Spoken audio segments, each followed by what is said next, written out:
So here we have the Nissan Qashqai N connector on an 18 plate. I'm going to start off by showing you around the outside of the car, and then we'll hop in and run through some controls on the inside. But from the outside you can see it's a 5-door car with alloy wheels and tinted windows. Let's start off inside the boot and then work our way around the rest of the car from there. So as we approach the boot, you'll see we have reversing sensors. This car's also got a 360 parking camera, which I'll show you when we're inside the car. Plenty of boot space as well, along with that 60/40 split folding rear seat. And the boot space can be increased further by lifting, and if you wish to, removing these two tray sections as well.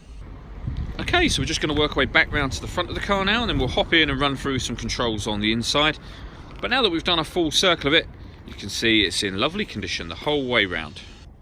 Just briefly before we climb in, I think it's well worth seeing the interior from this exterior point of view. There's plenty to run through on the dashboard, so let's hop in and we'll do that now. Okay, so now that we're inside the car, we're going to start with the dials. On the left-hand side, we have the rev counter, and on the right-hand side, the speedometer and fuel gauge.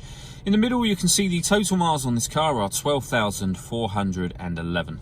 You can change the information that's displayed on the section above that by using buttons on the steering wheel for various different types of menus. Things like fuel economy, your audio, and as you can see, a digital readout for the speedometer as well. If we back out to the steering wheel, the buttons I was using just a moment ago are these ones on the left-hand side. We've also got stereo controls over there as well. On the right-hand side, we've got both cruise control and speed limiter. We've also got the ability to answer and end phone calls, and we have voice activation for the phone. So if you hit that button and ask it to dial anyone in your contacts list, it can do that for you without you having to take your phone from your bag or your pocket. That is, of course, once you've paired up your phone, which is done on the touchscreen over in the centre just here by hitting the phone icon. And then you would hit connect and follow the instructions on screen from there. When it comes to radio, this car's got FM, AM and DAB digital radio. If you want to listen to your own music, we've got the CD player just at the top of that unit. We've got auxiliary and USB inputs, and you can stream music wirelessly via Bluetooth audio. So once you pair up a phone, not only will you be able to make and receive phone calls, but you'll be able to stream your music as well. This car's also got satellite navigation. There's a full video showing how that works on our website and on our Facebook page. And it has a 360 parking camera. So you can see the image on the left is the car parked in the space as a bird's eye view. And on the right hand side here, we have the reversing camera. So not only is it a full color camera, but you can see there's guidelines showing you what direction the car is headed in relation to the image that you see on the screen. It goes a couple of steps further than that as well. If we press the camera button, we can have a front-facing camera and the bird's eye view, or a front-facing camera and the front passenger side wheel.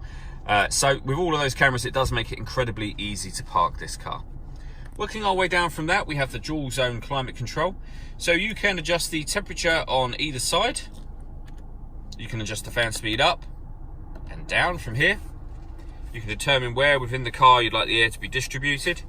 When you're happy with all of those settings, that button will turn the air conditioning on. Or you can hit auto, and the car will maintain those temperatures by taking full control of the fan speed. You can override that by simply readjusting the fans yourself. Below that section, we have an electronic handbrake, 12-volt charging socket underneath that cap, a 6-speed manual gearbox, and then inside the central armrest, a second 12-volt charging socket, and the auxiliary and USB inputs that I mentioned previously. The last thing I wanted to talk about is the panoramic glass roof on this car. There's a button just here that will open up the sun blind. That'll open in one go all the way to the back of the rear seats. And as you can see, that lets in a huge amount of extra light. It really does make the cabin area feel a lot bigger. All that leaves me to say is thank you for taking the time to watch this video. If you'd like to come and see the car in person and have a test drive, please feel free to call any of our MJA sites. We'd love to hear from you soon.